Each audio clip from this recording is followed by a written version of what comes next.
The next page features the cover of Famimaga 64, dated April 18, 1997. It highlights upcoming Super Famicom and Game Boy titles, including Jikyu Powerful Pro Yakyu 3 feet 97 Haru and Pro Mahjong Kiwami Yonku GB Let's Go. It also teases Jikyu Powerful Pro Yakyu 4, Blast Dozer, and the Doraemon title Toki no Senshi, Time Warrior. Other games mentioned include Star Fox 64, Tamagotchi Osawase Club, Bomberman, and Wild Choppers.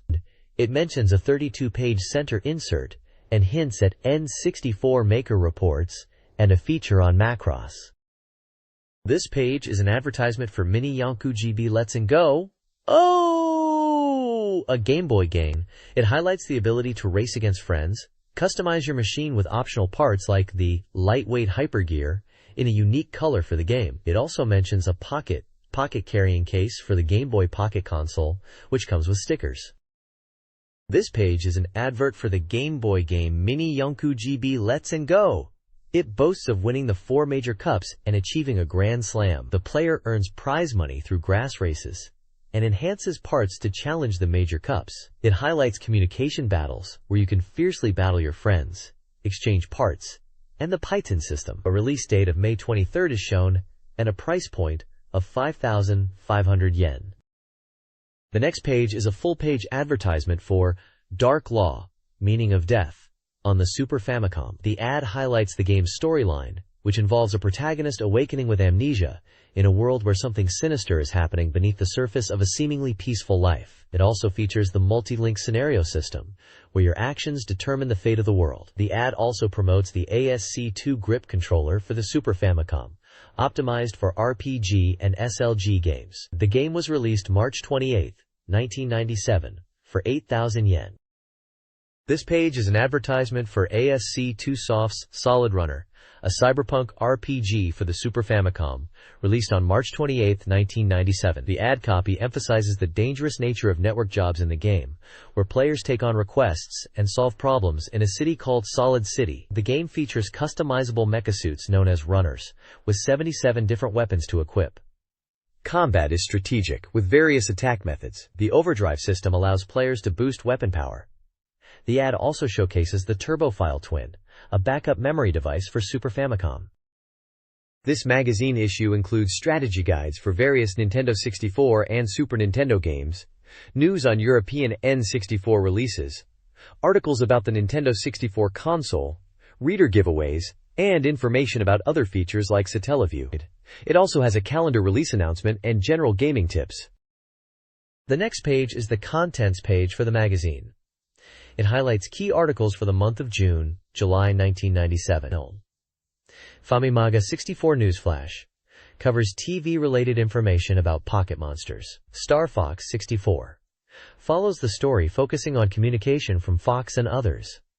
Tamagotchi Fan Club introduces the Game Boy version of Tamagotchi, focusing on childcare methods. Bomberman, working title, showcases how to explode in the N64 version. Yuke, Troublemakers, reveals the new actions of the cute protagonist Marina and introduces the third boss, Baron.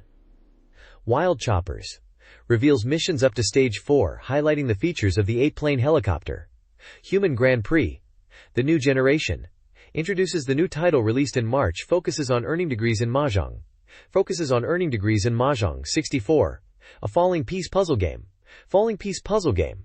At the bottom of the page is contact information for inquiries regarding advertisements and technical questions, alongside a small Act Against AIDS logo.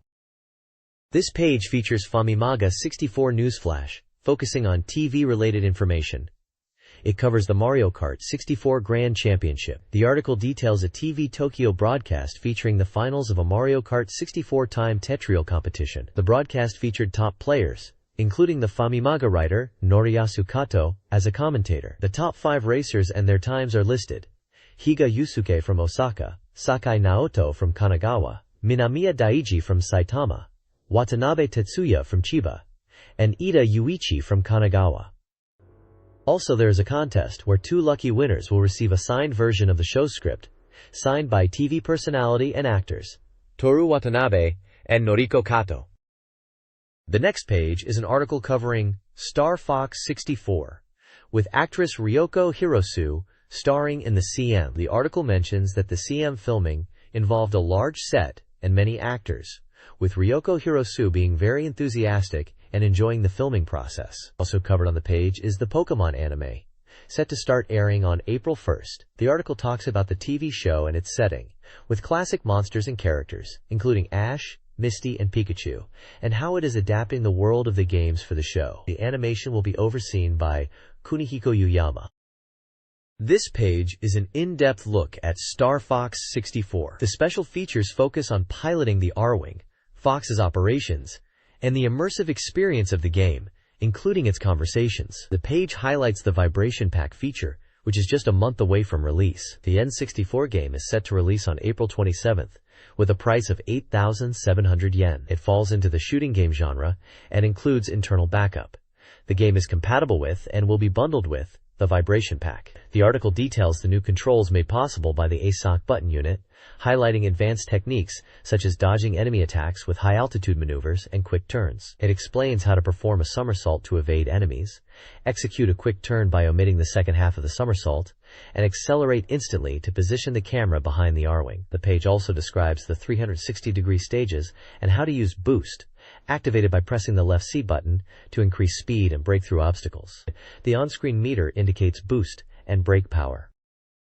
This page dives deeper into Star Fox 64, detailing the controls, mission aspects, and gameplay mechanics. The article covers perspective switching using the ESC button, which allows players to adjust the camera angle to better suit the situation. It also explains how to receive advice from teammates and how to acquire helpful items. It mentions rolling, which is good for dodging enemy fire, and mentions utilizing the Z or AR triggers for quick turns and other advanced maneuvers, such as somersaults, for evading enemies. These moves enable players to make speedy spatial movements, which is particularly effective when dealing with enemies on the tail.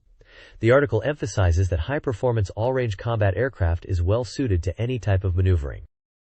The next page details Operation Lilat System Total War Zone in Star Fox 64, highlighting various combat locations. The Lilat system is described as a diverse battlefield, with asteroid belts, space areas, and planets offering varied environments. Several in-game screenshots show combat in space and on planets. One section mentions planetary combat involving tanks, expanding the Star Fox 64 world. The article details Star Fox's sortie from the Great Fox to planet Corneria, with all 4 members in formation, emphasizing the importance of preparing for the mission. Specific mission files are presented. Operation File 1 focuses on the key to the piece of the universe planet Corneria. Operation File 2 covers Sector X area, describing it as an enemy base, with new weapons being developed. Operation File 3 takes players to the forbidden planet Titania, where Slippy is stranded, requiring rescue by tank. This page focuses on Star Fox 64, highlighting the game's features and in-game dialogue. The Rumble Pack compatibility is showcased, explaining how it enhances the experience by providing feedback for impacts, boosting, and other actions. It also mentions how to play the game in 4-player mode. The page notes that all in-game messages are expressed through both subtitles and voice acting. Dialogue snippets from Slippy and Falco offer a glimpse into the game's humor. The page mentions that there are over 600 voice messages and sounds. It also delves into the storyline, hinting at a traitor within Starwolf connected to Fox's father. Screenshots illustrate boss battles in all-range mode, offering tactical advice such as utilizing the radar to track enemies and exploiting weaknesses. The page describes intense 360-degree battles and emphasizes avoiding collisions in narrow spaces. Some boss battles feature the Starwolf team as opponents, and hints at encounters with giant creatures on planet Titania. This page is about Tamagotchi for the Game Boy. It asks the question of how the Tamagotchi made it onto the Game Boy, and introduces Tamagotchi 99's Gotchi Club. The article showcases the Game Boy version of Tamagotchi, emphasizing its new features. The handheld version allows players to nurture Tamagotchis with care, and introduces new breeds. The release date is set for July by Bandai, with a price of 4,500 yens. The page provides an overview of what Tamagotchi is, a phenomenon that started in 1996, where the Tamagotchi became a hit. This page discusses the Tamagotchi Game Boy game that allows players to raise 3 at a time and how there are more than 8 eggs to choose from. It also explains how to give your Tamagotchi a name and how to compete in contests and grow them differently. The next page introduces the core icons used in the Game Boy version of Tamagotchi, which allows for communication with your Tamagotchi. There are 8 types of icons in total, and these new icons are exclusive to the Game Boy version. The icons are how you take care of your Tamagotchi and include feeding them.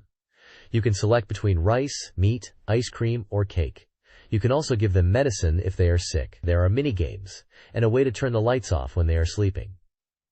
The page explains how to respond when your Tamagotchi is sick and what medicine to give it. It also details what to do when your Tamagotchi poops and the importance of discipline, which is key to raising your Tamagotchi well as praising them when they are behaving. The page also highlights the importance of checking your Tamagotchi's status, like age, weight, and discipline. The professor character will also help you if you are unsure on things. This Tamagotchi is unique to the Game Boy version. This page is an introduction to the new 3D Bomberman game on the Nintendo 64. The game features a fully polygonal game world, allowing for camera control and zoom, which provides different perspectives and reveals hidden areas. The stages utilize polygons to create depth and realism, with varying heights and floating enemies. The blast radius of the bombs is now spherical instead of a 2D plane. Screenshots show gameplay, with text highlighting the fact the camera can be rotated and zoomed, and dead spots can now be seen. The explosions are also more visually impressive.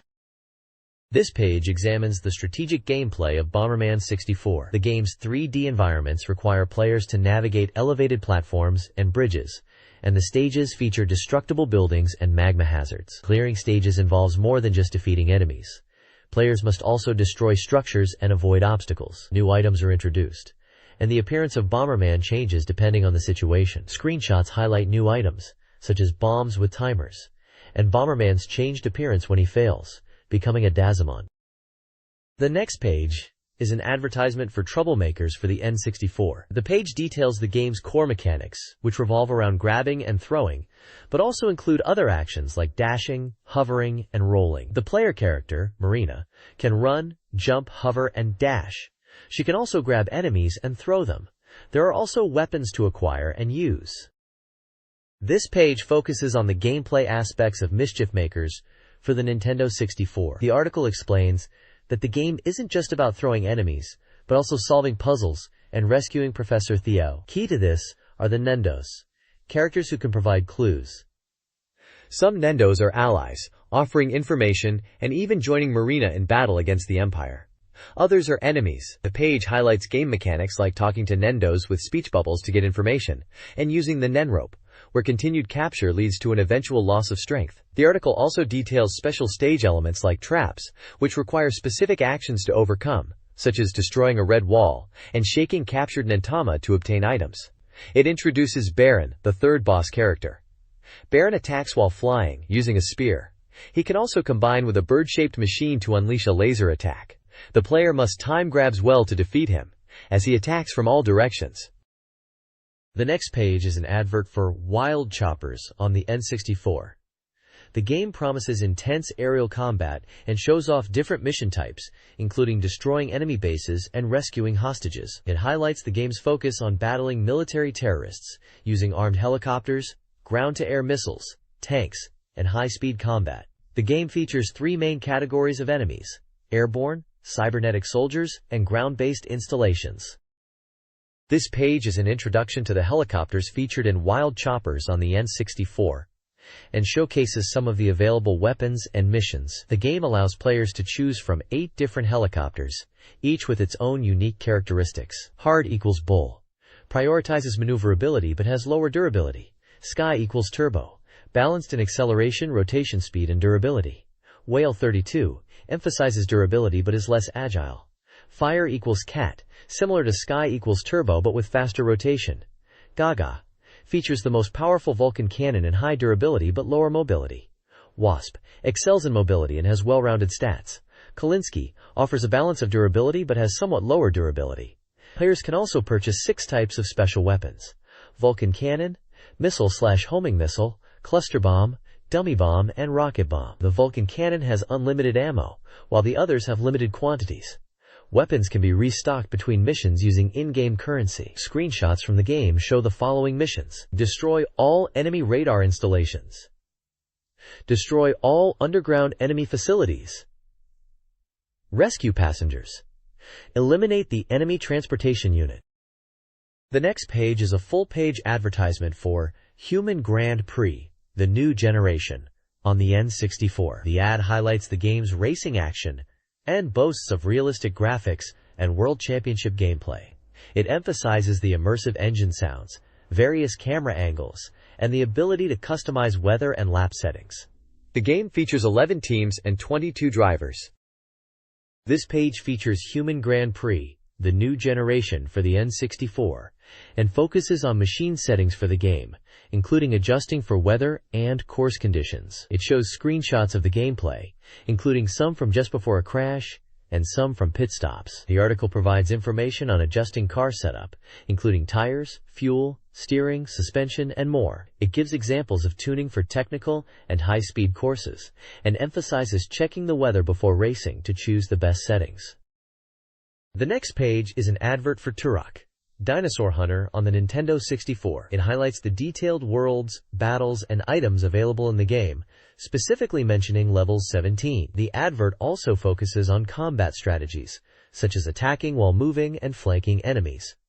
It also gives tips on how to dodge attacks from certain enemies. This page is a guide to weapons and items in a game, possibly Turok, Dinosaur Hunter based on the previous page. It details the different types of ammunition available for each weapon, such as the auto magnum, shotgun, and power bow. It explains how to acquire ammunition and the limitations on carrying capacity. It then moves on to items that aid in the adventure, focusing on recovery items and their effects, like the Life Count Plus, Bonus Life, Full Life, Life Plus 2.5, and Life Plus 2, also talking about the Tech Armor, Backpack, and Time Space Shield and how they impact gameplay.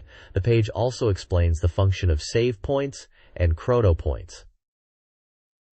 Quote, this page introduces aspects of World 1, called Dense Forest, highlighting that it is a journey into the unknown. It advises players to explore thoroughly and discover time-space stones, otherwise they won't be able to advance to the next world. The page then goes into the interconnectedness of areas via warp points and emphasizes time-space stones as essential for facing the final boss. The walkthrough advises players to begin with the knife and arrow, and also to search for a more powerful weapon, the Auto Magnum. It recommends finding jumping spots on the rocks and notes to get used to jumping, and also highlights a door blocked by the beast enemy, and that it's necessary to defeat the beast to open the way forward.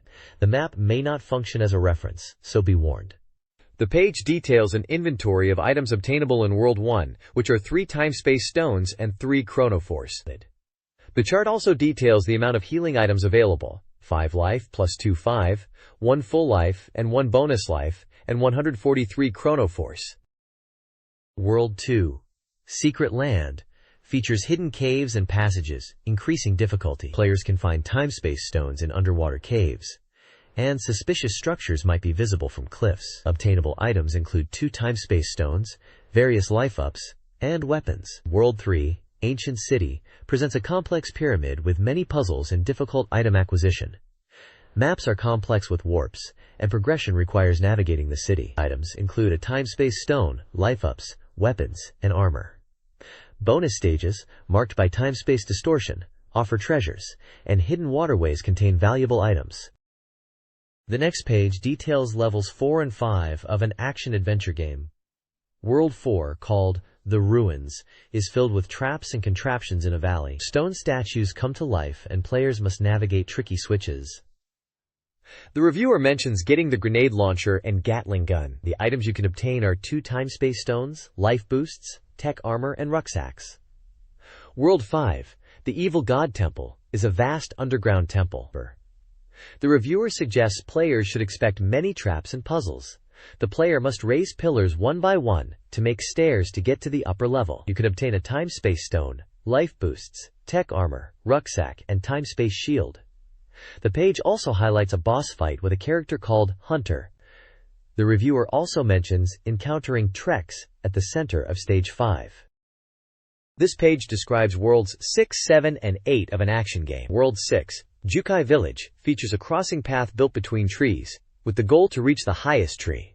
Gameplay involves fighting enemies while traversing narrow paths. Obtainable items include 3 time-space stones, along with new weapons like the alien blaster and missile launcher, tech armor, rucksacks, and time-space shield. World 7. Illusion World presents a strange world with floating rocks above a deep valley. Gameplay involves jumping between floating rocks and avoiding lava. Obtainable items are 2 time-space stones, a new photon cannon weapon, tech armor, rucksacks, and time-space shield. World 8. Destruction World is where the campaigner awaits. It's described as the final world, requiring the player to obtain all time-space stones from worlds 1 through 7. The screenshot shows a Trex lurking somewhere. The next page is a strategy guide for Doraemon, Nobita, and the 3 Fairy Spirits, a game on the Nintendo 64. It focuses on providing tips for navigating the tricky aspects of the game's 3 fairy realms. The page highlights the Earth, Sea, and Sky worlds, and offers specific advice for tricky points within each. It mentions key locations within the Earth world, like entrances to different stages. It also provides insights on finding secret gadgets, and notes that fairies will give you items when you speak to them a second time. Finally, it advises players to explore each stage multiple times to find all the hidden items needed.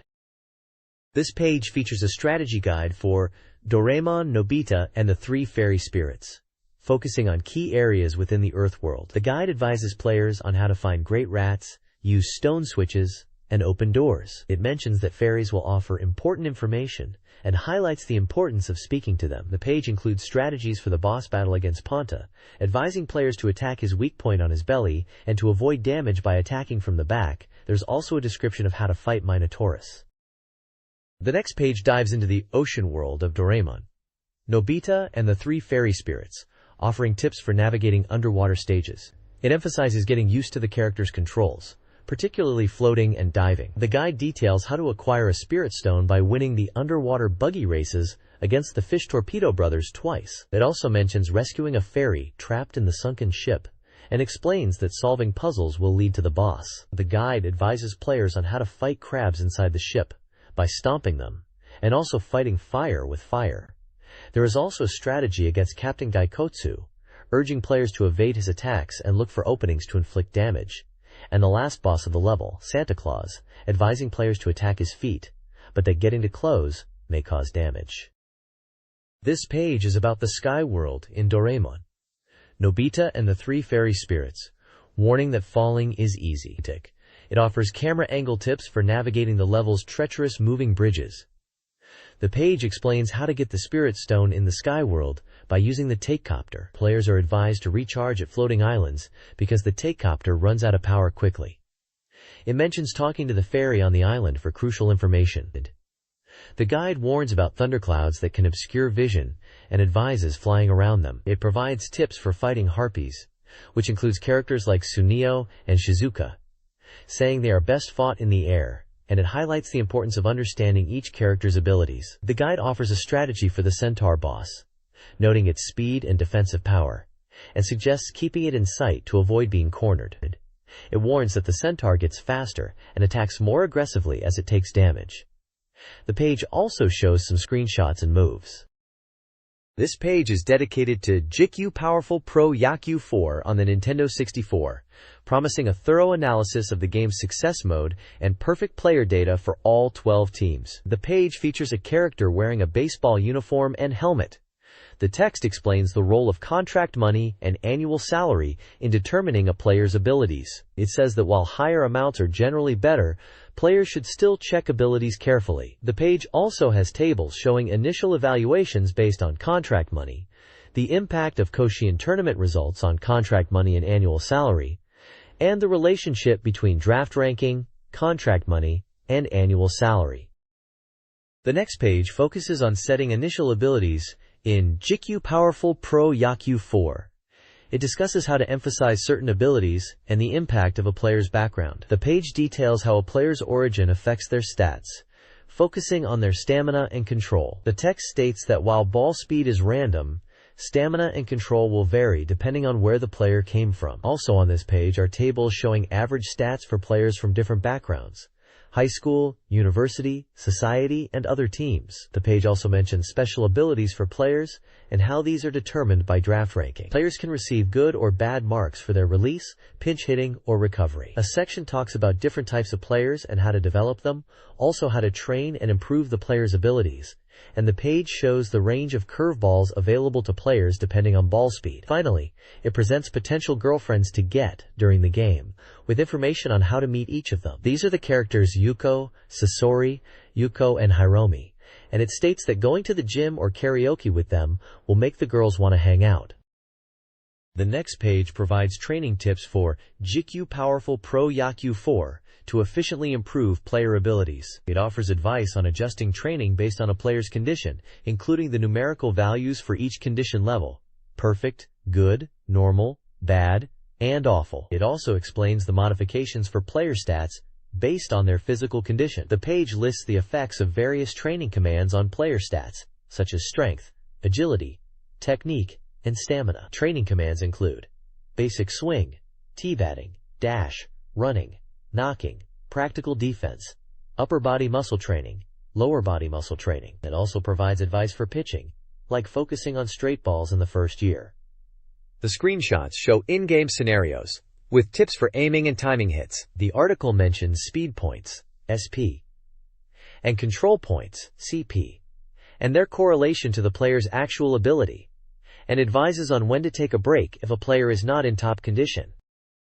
This page delves deeper into enhancing player skills in GQ Powerful Pro Yakyu 4, particularly focusing on pitchers and fielders. For fielders, the page emphasizes the importance of strength, agility, and technique for improving abilities. It mentions consuming points for normal abilities, which increase as the current ability value rises. The ability to hit home runs is also crucial, which can be acquired through special abilities such as power hitter, inner field hit, and chance. Specific numerical values are shown, like improving meat cursor by 1 star. For pitchers, the page focuses on ball speed and control. It explains how speed points, SP, and control points, CP, are crucial, with a complex calculation method based on training. It shows how training affects ball speed, with increases or decreases depending on the player's condition and training results. The page outlines a formula for calculating changes in ball speed and CP. The page also covers the mechanics for improving changeup pitches. Overall, the guide gives helpful tips for mastering the game and improving both fielding and pitching abilities.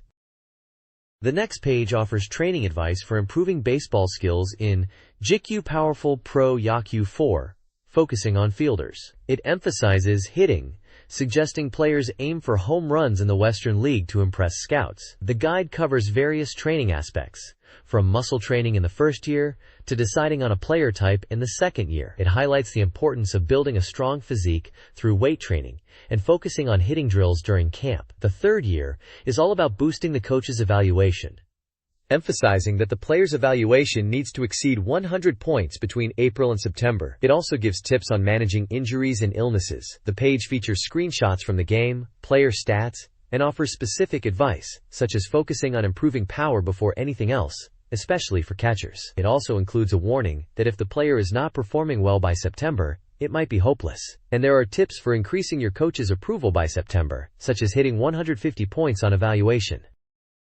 This page offers training advice for pitchers in GQ Powerful Pro Yakyu 4, emphasizing specialized training.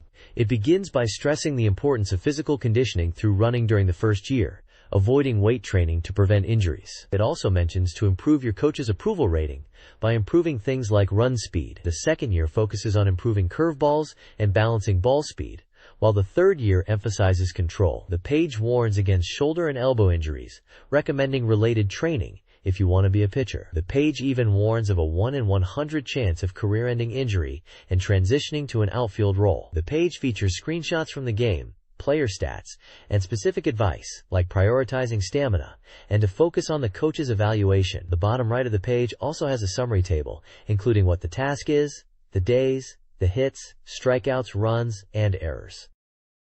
The next page is about how to improve your player's stats and get promoted to the major leagues in GQ Powerful Pro Yakyu 4. It provides advice on getting playing time and improving your contract and ultimately getting called up to the first team. It advises players to focus on improving the ratings of the manager and coaches. The values will be displayed on the screen after each game. To get playing time in open matches, your coach score must be over 147. In Western League games, your coach's score must be over 147. And in regular matches, you must be a 160 or over for your coach score. The page also mentions that the coach score must be above 190 to renew your contract. The page also includes tables outlining the coach's evaluation of the player, along with the messages associated with each rating value for pitching, fielding, and hitting. Finally, it also has a table of teammates' opinions and the conditioning coach and what they think of the player. This page provides a detailed guide to player stats and abilities in JIKU Powerful Pro Yakyu 4. It explains how the game represents various aspects of baseball players, both fielders and pitchers, with numerical data. For fielders, it covers stats like handedness, position, batting average, home runs, RBIS, meet cursor size, power, throwing power, running speed, and defensive ability. For pitchers, it details stats like pitching form, stamina, slider/shoot, changeup/fast slider, control, release skill, and various special abilities. The page also explains how the computer AI uses these stats to influence gameplay, such as pitch selection. It gives information on the error rate stat and how it affects the game. There is also an explanation of each of the different types of throws and pitching styles. This page presents data for baseball players from the Yomiuri Giants, Chunichi Dragons, and Hiroshima Toyo Carp teams. It includes stats for both fielders and pitchers, covering aspects like batting average, home runs, pitching form, control, and special abilities. This page presents baseball player data for the Yakult Swallows, Yokohama Bay Stars, and Hanshin Tigers teams, listing stats for both fielders and pitchers. The stats cover various aspects, like batting average, home runs, pitching form, control, and special abilities. The next page features baseball data for 3 teams: Oryx Blue Wave, Nippon Ham Fighters, and Seibu Lions. For each team, there are tables showing the stats for the fielders and pitchers, including batting averages, home runs, pitching form, control, and special skills. The next page presents baseball data for 3 more teams: Kintetsu Buffaloes, Chiba Lotte Marines, and Fukuoka Daiei Hawks. Tables display stats for both fielders and pitchers, including batting averages, home runs, pitching form, control, and special skills. Specific details, such as fielders' positions, hitting statistics, and defensive capabilities, are listed alongside pitchers' forms, control ratings, and types of pitches. This page is a feature on Power Pro, likely a reference to the Power Pros series, centering on a fictional baseball player named A. The page covers various aspects of a series' life and career, including player profile, a brief overview of his stats, showing his potential as a player, dating rumors, reports of the player's romantic life including interviews with girls he supposedly dated, on-field performance, highlights of Ashan's performance in games, such as hitting a cycle, a home run, and a 3-base hit, coach commentary, remarks from the coach regarding A's performance and behavior, fan submissions. The page also includes a section where readers can submit their own player creations and content related to the Power Pros series. The magazine also promotes sending in postcards with illustrations, questions about the success mode, and details of the success Jibun no Yakata in order to get a place in the magazine. A small 4-panel comic is included at the bottom relating to the Power Pro 4 game, which is described as being in very high demand. The next issue is previewed for April 21st. This page offers a strategy guide for the game Dark Law, Meaning of Death, focusing on character progression and job changes. The guide emphasizes how to effectively use skills to advance through the game's scenarios, noting the importance of saving frequently due to potentially unpredictable events. It details how character stats influence job suitability, with advice on how to build characters ideally to progress to higher classes with skills. It also mentions the importance of saving at churches to upgrade stats. The guide includes a skill list, detailing skill effects and how to acquire them. A class chart outlines necessary stats and potential income for different jobs, and recommends specific skills needed for job changes. The page also includes screenshots of gameplay, offering visual aids for players. The next page features a strategy guide for Dark Law, Meaning of Death, with a focus on efficient gameplay and character development. It advises players to avoid unnecessary actions, emphasizing the importance of carefully exploring areas to obtain items and saving progress frequently. The guide details the initial steps of the beginning of fate scenario, including key locations and actions, such as examining shrines, collecting items, and speaking to characters. The guide includes a walkthrough for the town of Rayfolk, recommending players avoid spending all their money and save 8 gold for potions.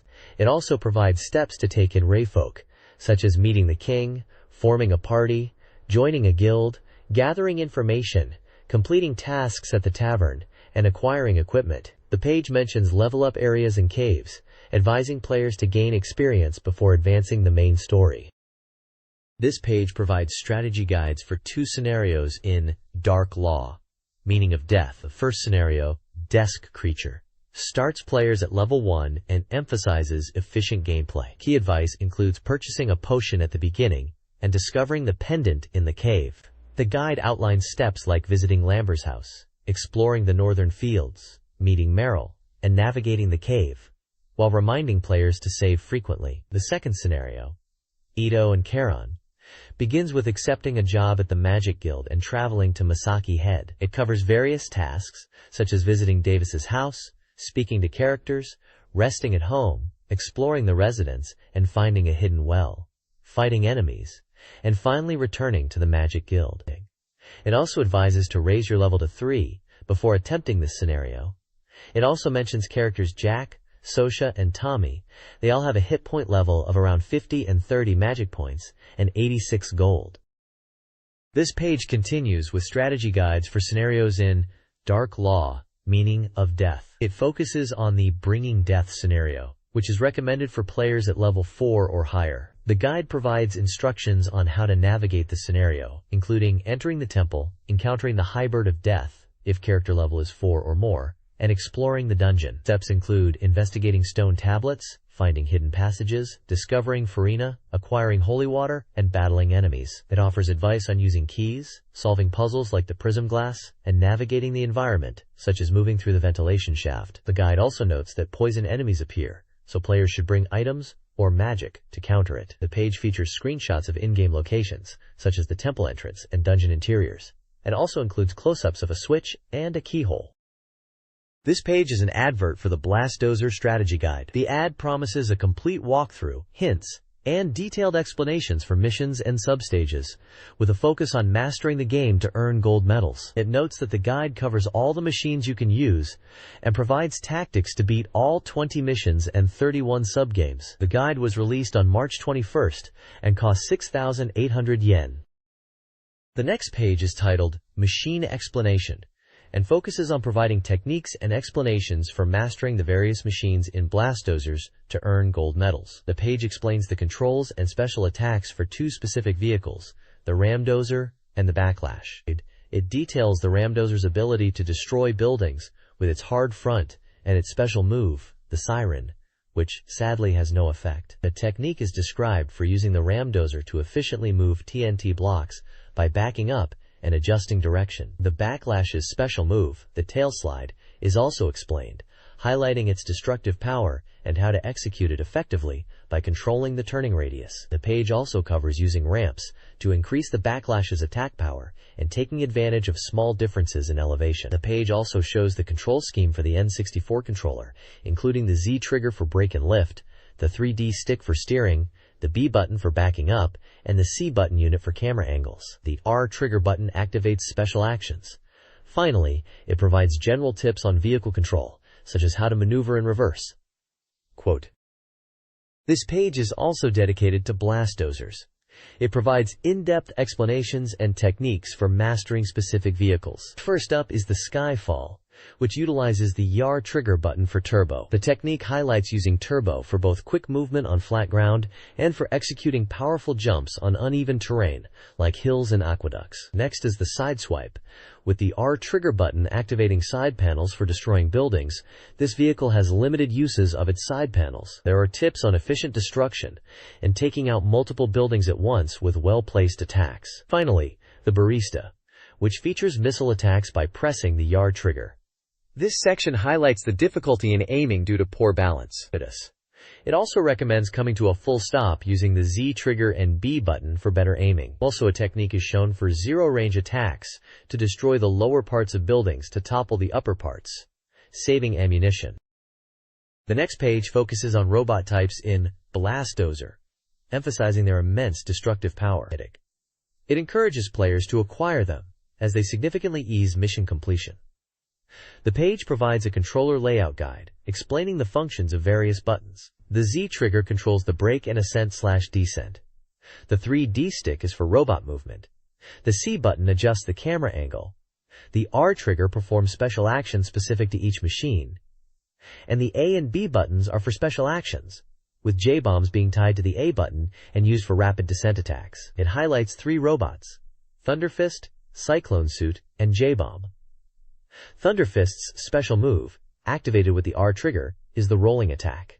Techniques involve using the rolling attack to punch through buildings, with advice on adjusting the direction of the attack mid-air for maximum destruction. Cyclone Suit's special move is the somersault attack, triggered by the R trigger. A technique is shown for continuous somersault attacks to destroy buildings, emphasizing the importance of predicting your landing spot. J-bomb's special move, activated with the A and B buttons, involves jet propulsion and rapid descent attacks. It explains that J-bomb is the only vehicle that can fly in the sky, with the capability of 400 kilometers per hour for attacking to destroy buildings. Techniques are shown for attacking downwards with the bombs.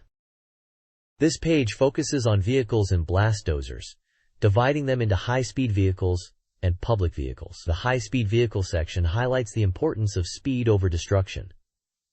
It covers 4 vehicle types: hot rod, minivan, a mepat, police car, and Starski. The hot rod boasts the highest speed but is prone to sliding, essential for gold medals.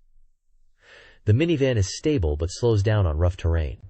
The Amiipad is easy to handle but has slow acceleration, leading to time loss on restarts. The Starski maintains speed on rough roads and in rivers, but its top speed is lower than the other 3. The public vehicle segment details how to use these vehicles for transport to otherwise inaccessible areas. It includes the train/boat combo, which can only move in fixed paths along rails or rivers. The crane is used to move cargo. Control schemes are provided for both the train/boat and the crane, showing how to operate the train, boat, and crane with the N64 controller. A tip highlights using the Z trigger for braking and advises caution when using the train. The next page is titled Mission Stage Capture and offers strategies for the game Blastozer. It emphasizes completing missions to earn gold medals across all 20 stages by prioritizing trailer route security, RDU operation, building destruction, and resident rescues. The page explains how to interpret the clearance screen, which displays destruction rates, rescue rates, and the number of RDU units collected. It also covers the map screen, indicating mission and subgame stages by size and color. Green bordered stages signify alternate routes accessible via communication bases. Furthermore, it details how to read the gameplay screen, explaining that obstacles are indicated by arrows that change color based on proximity and danger. The radar displays the player's vehicle in red, convoy in yellow, and buildings in blue. Finally, the page gives tips for self-clearing stages, focusing on utilizing hints for Black Ridge Factory, with the bulldozer and cyclone parts for building destruction and RDU operation. It advises understanding the meaning of right and left in the strategy guide, using the red unmanned trailer as a guide. This page features strategy and tips for the Blastozer game, focusing on the first level, Simian Village, L, an easy level, and Black Ridge Factory. For Simian Village, the page suggests using the Ramdozer or Hot Rod vehicles. Hints include prioritizing RDU operation and destroying buildings along the road. For the RDU units, it advises checking areas that may be overlooked and making sure to fully destroy buildings, as any remaining part will prevent it from registering as destroyed. It also mentions rescuing the Star Skiers. For Black Ridge Factory, the vehicles suggested are the Ramdozer or Cyclone Suit, and advice includes looking around before destroying buildings and using terrain to your advantage. The page mentions that there are 50 RDU units placed along the road, and the rest are placed in other locations. A good tip is to swap to the Cyclone Suit to destroy things easier. The page highlights Communication Base 1 and 2, recommending to activate them. By activating them, routes to the salvage port will appear. It also recommends destroying a giant silo using the terrain and cement structures. The next page offers strategy and tips for the Blastozer game, focusing on the Carrick Port stage. It introduces the Sideswipe, Thunderfist, and barista vehicles as key machines for this stage. The page emphasizes ensuring a clear path using the arrows that are shown on screen, and indicates that every RDU on the stage isn't necessarily on the road, and it suggests finding them near the Thunderfist. It also mentions the importance of swapping between the three vehicles based on their strengths to complete the missions and earn gold medals. Specific tips include using the Sideswipe side attack to destroy warehouses near bridge foundations, and destroying warehouses at the end of wooden bridges. It advises caution to avoid colliding with trailers, and to make a U-turn if needed. Further into the level, it recommends destroying iron lids and cargo ships using the barista's long-range missiles, and destroying the communication base, and making sure you clear the cargo ships with multiple missile hits to avoid the ship changing colors. The page provides visual aids and hints on how to progress and discover communication bases, and how to destroy walls to find them. This page provides a detailed strategy guide for the Havoc City stage in Blastozer. It highlights key objectives like securing a clear path, activating remote detonation units, RDUS, and destroying buildings. The guide mentions the Skyfall, J-Bomb, Barista, and Starsky vehicles, emphasizing their roles in the stage. It suggests that the player should look for buildings on the water surface and in the air, and notes that there are 6 ball-shaped objects, as well as the buildings, the lighthouse, the cargo ship, and 4 lights to destroy. The guide offers tips on finding the 19 RDU units and destroying objects in the stage. Tips include boarding the J-Bomb and heading towards the sea, destroying 5 floating spheres, and destroying lights under the iron bridge. The location of RDU units on the cliff, and how to enter the underwater tunnel are also covered. There are also key points on where to find Comms Base 1 and 2, and how to use the Starsky to progress the underwater section of the level. The next page is a strategy guide for the Argent Subway stage in Blastozer, providing tips for navigation, RDU activation, and building destruction. It lists the vehicles available: Skyfall, Ramdozer, Barista, J-Bomb, and Starsky. The guide advises mastering the Skyfall vehicle's tailslide technique. Tips include using tailslides effectively for building destruction, and utilizing ramps for quicker destruction. The J-Bomb is essential for complete destruction, and obtaining it may require switching between the Ramdozer, Train, and Barista vehicles. The guide also covers specific tactics: acquiring the Barista and using trains for transport, destroying doors to access underground areas, moving stone slabs to progress, and acquiring the J-Bomb. Specific instructions are given, such as using missiles to destroy doors and using the J-Bomb to attack buildings from the air. The location and use of communications bases are also described, including how to open a route to Orion Plaza after activation. Additionally, the guide mentions acquiring the Starsky by riding a train, disembarking at a point with lights, and entering a secret underground passage. This page continues the Blastozer strategy guide, now focusing on the medium level, specifically Tempest City and Shutter Valley stages. For Tempest City, the guide suggests prioritizing road security and RDU activation and building destruction, but it notes that there are no particularly difficult structures to destroy. It advises destroying structures sequentially, finding lights near roads, and searching for a suspicious wall on the right side of the stage. It also mentions using Barista missiles for road security, and provides hints for quickly locating RDUS. The strategy involves destroying walls with electricity to progress, using 25 missiles to eliminate specific buildings. In Shutter Valley, the guide recommends mastering the Skyfall and using turbo jumps over hills and waterways. It advises seeking out RDUS near the top of hills and utilizing Skyfall's turbo function for building destruction. Also using smaller ramps for turbo jumps is also advised. The page includes tips for both levels, such as the location of communication bases and how to activate them to open routes to new areas. The next page of this Blastozer strategy guide features more hints and tips.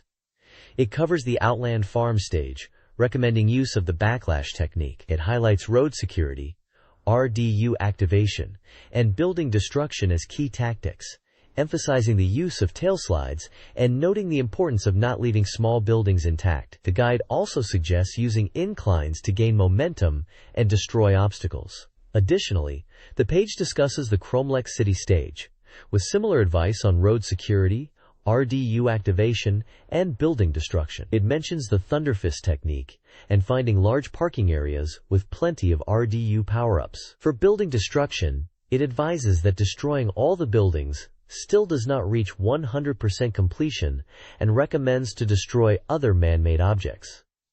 The page also mentions communication bases, where it talks about finding and activating a specific spot to open up routes. The stages mentioned are Geode Plaza and Colbine Mountain. It highlights the effectiveness of the jumping punch technique when near buildings, and how to perform a rolling start for increased power. This Blast Dozer strategy guide details conquering the Ebony Coast stage. Players should use ram dozers and J-bombs, targeting specific building weak points with TNT. Acquiring J-bombs is crucial for RDU activation. Returning to the starting point reveals a Moai statue requiring an extra TNT charge. The guide provides detailed locations, A, B, C, and D, for TNT placement to clear paths and destroy buildings. Area A needs 2 charges, B1, and C has exploitable weak spots. Area D requires careful convoy management. Players learn to push convoys with explosions and load trains with TNT. Exploding a train near a Moai spawns a J-bomb. The guide also covers reaching the communications base, finding the Moai/RDU, destroying construction for J-bombs, and reaching the island via a bridge to collect a J-bomb. Finally, bridge details and island area contents are mentioned. The next page provides a strategy guide for the Ironstone Mine stage of Blast Dozer. It starts with tips on clearing the path using powerful machines, emphasizing efficient building destruction. The RDU is located along the trailer's path, and players are advised to search near walls for the ram dozer. The guide recommends starting with the sideswipe machine and focusing on the 3 building clusters, especially the last area that the sideswipe can't destroy, so the player must switch to the Thunderfist. The guide also suggests using side panels to efficiently destroy buildings. The guide then describes how to utilize the Thunderfist on the last cluster, switching from sideswipe. It then explains how to acquire the hidden ram dozer using a crane, and emphasizes using TNT bombs to clear paths, and also mentions there are 35 Ryudus to be found. This page provides a strategy guide for the Eco Valley stage of Blast Dozer. It gives tips on clearing paths, using the available machines which are the J-Bomb, Starsky, and Hot Rod. The guide highlights that the RDU is located along the trailer's path, and suggests looking for boats and trains, and using the available machines to destroy buildings. It also recommends using trains and boats to move trailers to different locations. The player should use the J-bomb for efficiency. The guide then describes how to collect J-bombs and secure routes with boats. It also highlights where to acquire the hot rod at the communications base by destroying a large tank. In addition, there are 50 Rdus at the communications base, so the player should activate them. The next page is a guide for the Beton Railway stage of Blast Dozer. It outlines key strategies for securing routes, activating RDUS, and destroying buildings. The guide features the Ram Dozer and a Mepat vehicles, highlighting the importance of using the Ram Dozer, TNT bombs, and cranes to destroy large structures. It points out that while the tracks are a focus, it is important to look in other directions as well, to locate the sparse buildings. The guide provides specific instructions on using the Ram Dozer, including traveling by train to the endpoint to operate the Ram Dozer, loading TNT onto the Ram Dozer with the crane, and moving it to the building. It also shows that the player can walk and cross the pedestrian bridge. The player can drive the Amespit on the tracks and find secret areas by changing the camera view. There are also tips on finding the trailer routes and collecting Fardus and finding a donut shop. This page is a strategy guide for the hard-level stages in Blast Dozer for the N64. It emphasizes the need for advanced techniques and strategic planning. The hard stages feature 7 challenging missions, requiring precision and careful route planning. It offers specific tips for the Glory Cross stage, highlighting the backlash machine and the importance of mastering tail slides for navigation, securing routes by finding alternate hidden routes, and activating RDUS. It also has instructions for the Black Town stage, featuring the Cyclone suit, that involves running on the road and destroying structures. The guide emphasizes efficient building destruction using continuous somersault attacks in specific levels, and includes images showing the in-game action with money counters and other on-screen elements.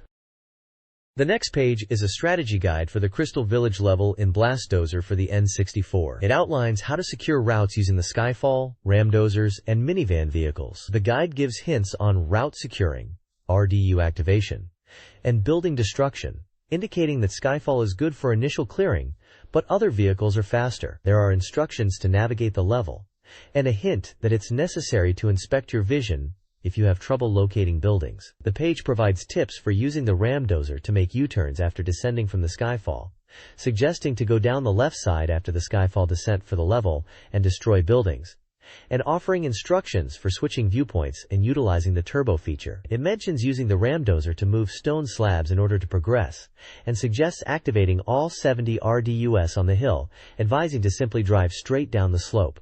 It also describes how to activate communication bases by getting off the train. Activating the first base creates a route to Heartland, while activating the second base leads to the Formation Gas subgame. The guide ends with instructions on how to obtain the minivan by moving stone slabs inside tunnels with the ramdozer. This page provides a strategy guide for the Diamond Desert level in Blastozer. It covers techniques for route securing, RDU activation, and building destruction, with a focus on achieving backlashes. The guide highlights the importance of precise maneuvers and using TNT bombs to clear obstacles in buildings. It offers advice on destroying warehouses along the railway line using continuous tail slides, suggesting aiming for the wooden door sections to simultaneously destroy 2 buildings. A map illustrates the order in which to destroy warehouses labeled 1 to 6. The guide then details the process of blowing up buildings with TNT bombs, recommending the use of all 4 available TNT bombs and emphasizing the importance of positioning them correctly. The guide ends with tips for adjusting the camera angle to improve handling. The next page continues the Blastozer strategy guide, now focusing on the Oysterport level. It outlines the steps for securing routes, activating RDUS, and destroying structures. The guide emphasizes the need for precise actions to avoid being caught by the trailer. Key strategies include using the ramdozer to destroy containers, strategically placing TNT bombs on bridges, and utilizing boats to navigate the level. The guide also mentions the importance of using both TNT bombs and missiles to destroy various buildings, including warehouses, cargo ships, and blocks. The page features screenshots demonstrating specific maneuvers, such as launching missiles at containers from a high platform, navigating boats through designated routes, and detonating TNT bombs to clear obstacles. It also mentions using Barista's missiles to destroy communication bases hidden within warehouses, and accessing a new route that appears after activating the Gibbons Labyrinth subgame.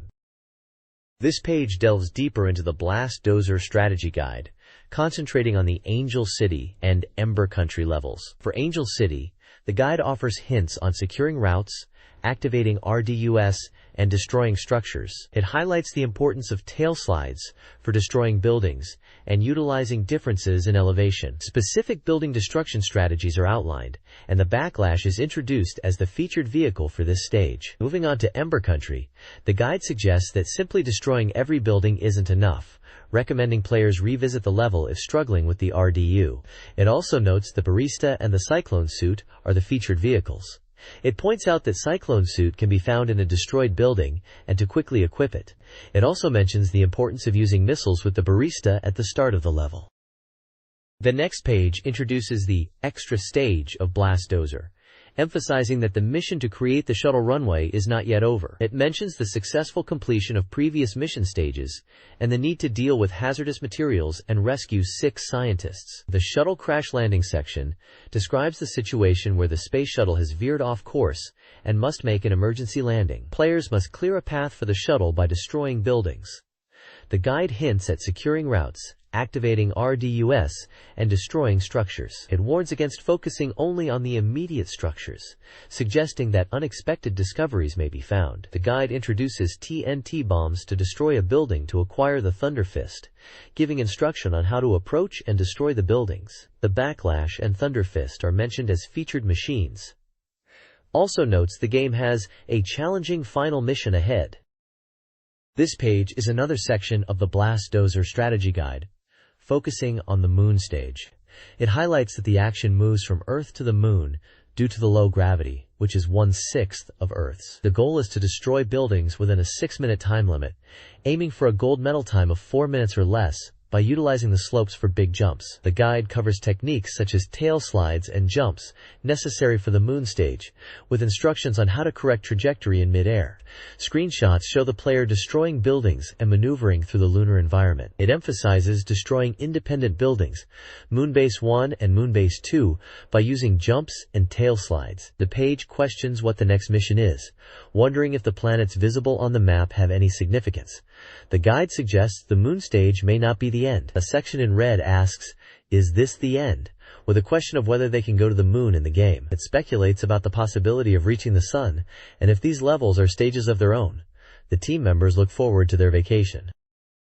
This page is a strategy guide for the sub-games in Blastozer. It promises to teach players how to achieve gold medals in each level by offering shortcut methods and machine selection tips. The page describes the 3 types of games available: building destruction, RDU operation, and time trial, all with specific objectives and time limits. It explains how to earn high-speed vehicles in mission stages, highlighting cars like the Hot Rod, Minivan, and Stunt Car. Each subgame features easy-to-understand instructions, allowing players to master each machine's unique characteristics. The guide focuses on the building destruction practice stage called J-Bomb. It details the goal, which is to destroy buildings within 5 minutes, aiming for a gold medal time of 1 minute and 20 seconds. The strategy involves targeting the top of the building by lining up the J-Bomb shadow, and the guide advises players to destroy the center of the building by targeting the blocks.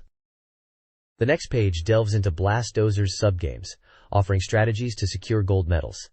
It covers building destruction, RDU operation, and time trial modes. For Sideswipe, the goal is to destroy buildings within a minute, aiming for a 40-second gold medal. The advice is to attack the center of red arrows.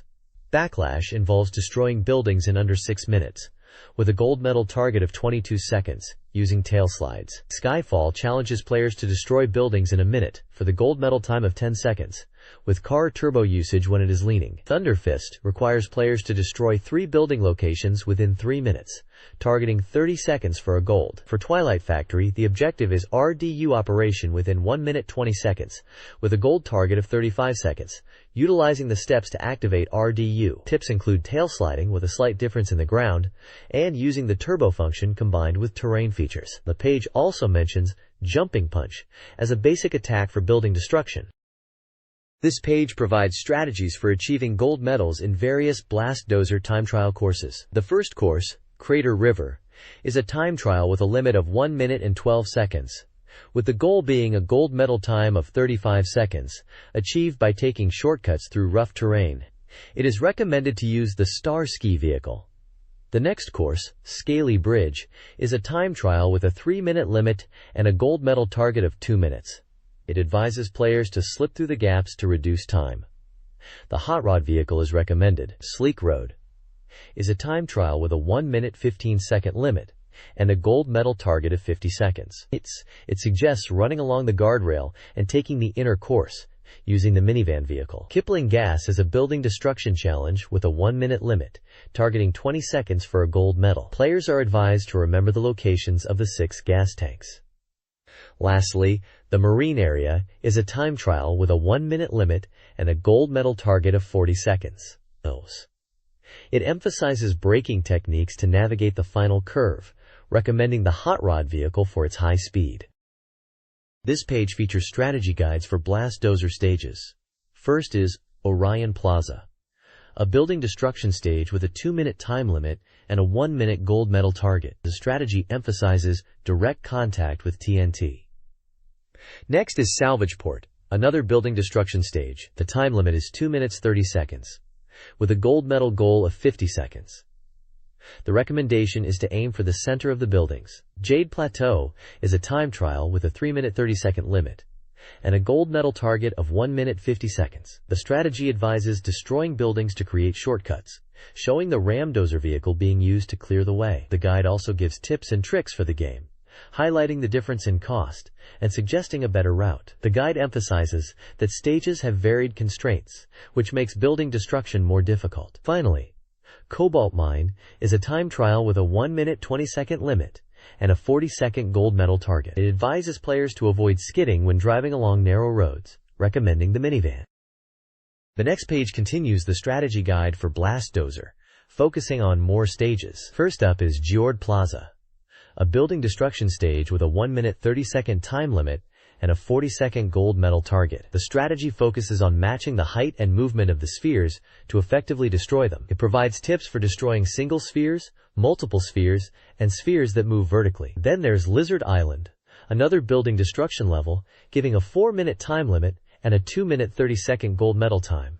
The floating islands slow down at the edges and recommends extreme maneuvers in the volcanoes. Match the bomb's shadow to drop down to the sphere body. Finally, Saren Sea is a building destruction stage with a generous 6-minute time limit, but only 1 minute 40 seconds for the gold medal. The guide advises players to adjust the jet injection according to the difference in the height of the columns. It shows screenshots of communication bases and gives tips on how to approach and destroy them, emphasizing the importance of maintaining altitude and observing shadows for navigation.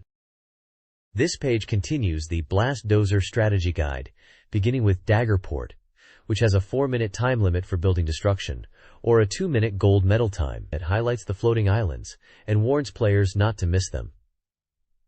Next is Magma Island, with a 5-minute limit and a 2-minute gold medal time. The page warns players to avoid touching the walls.